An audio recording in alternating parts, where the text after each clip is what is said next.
یوں تو ہے پیار بہت کی نیکسٹ ایپیسوڈ میں آپ دیکھیں گے کہ اب تک تو نور کو اپنے ہسبینڈ ریحان کی ساری حرکتوں کے بارے میں معلوم ہو چکا ہے، کیونکہ وہ خود ہی ریسٹورینٹ میں اس کو دیکھ چکی ہے کہ وہ نازی کے ساتھ بہت بے تکلفی کے ساتھ اس کے منہ میں کھانا ڈال رہا تھا۔ یہ ساری باتیں جاننے کے بعد تو اب نور بھی اپنے ہسبینڈ کے ساتھ بہت زیادہ جھگڑا کرنے والی ہے، اور نازی کی زندگی تو اس کے بعد تنگ ہوتی چلی جائے گی، کیونکہ اس کو اب یہ معلوم ہو چکا ہے کہ وہ نہ صرف اسے گھر دے چکا ہے بلکہ وہ ایک گاڑی بھی اسے نئی گفٹ کر چکا ہے۔ یہ ساری باتیں جاننے کے بعد تو نور نازی کے گھر بھی پہنچنے والی ہے اور وہ ساری خبریں اس کی والدہ کو بھی سنائے گی، جبکہ ان کی والدہ طلعت بیگم تو نازی کی ساری حرکتوں کو اگنور کرتی چلی جا رہی ہیں، کیونکہ ان کو تو جو دولت مل گئی ہے اس کے بعد ان کو اس بات کا اندازہ ہو چکا ہے کہ دولت ہی سب کچھ ہوتی ہے۔ اگر آپ کے پاس دولت ہو تو کوئی آپ کو ایسے دھکے مار کر گھر سے نہیں نکال سکتا، لیکن اس ساری باتوں کے دوران وہ اس بات کو بھی نہیں سوچ رہی کہ اگر اس کے کریئر کا خاتمہ ہو گیا یا پھر اس کو ریحان صاحب نے ناپسندیدہ قرار دے دیا تو اس کے بعد تو یہ ساری دولت، یہ ساری عیش عشرت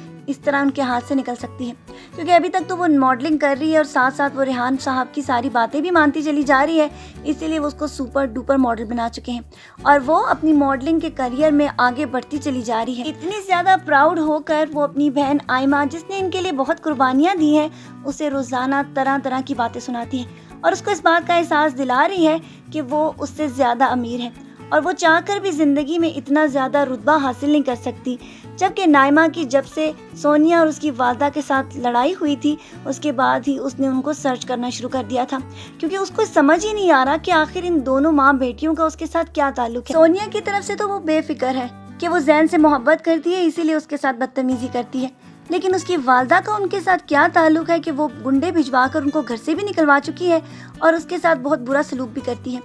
جب وہ ان لوگوں کو سرچ کرے گی تو تب اس کے سامنے ساری بات کلیئر ہونے والی ہے کہ یہ محسن صاحب کی بیٹی ہے اور وہی محسن صاحب جو اس کے والد بھی ہیں۔ اب اس کو ساری سمجھ میں آ جائے گا کہ آخرکار یہ دونوں ماں بیٹیاں ان کے پیچھے ہاتھ دھو کر کیوں پڑ چکی ہیں۔ اسی لیے آئمہ اب قانون کا سہارا لے کر ان دونوں ماں بیٹیوں کو صحیح سبق سکھانے والی ہے، کیونکہ وہ چین سے نہیں بیٹھے گی، اور اس کے ساتھ ساتھ اس کو زین کی بھی محبت دوبارہ جاگ اٹھی ہے، کیونکہ سونیا نے اس کی ساری غلط فہمیاں دور کر دی ہیں، چاہے انجانے میں ہی اس نے اس کو ساری باتیں بتا دی، لیکن اس سے آئمہ کا فائدہ ہو چکا ہے، کیونکہ وہ زین کے بارے میں ساری غلط فہمیوں کو دور ہونے کے بعد اس سے لاہور بھی ملنے جانے والی ہے۔ جہاں زین کا گانا سپر ڈوپر ہٹ ہو چکا ہوگا تو لوگ دینا سے ملاقات کی خواہش ظاہر کریں گے، اس وقت آئمہ اس کے کام آئے گی اور پھر وہ لوگوں کے سامنے دینا کی جگہ اس کو انٹروڈیوس کروائے گا۔ آج کی پرومو ریویو ویڈیو کے لیے بس اتنا ہی، پھر ملیں گے، اپنا ڈھیر سارا خیال رکھیے گا، بہت ساری دعاؤں کے ساتھ، اللہ حافظ۔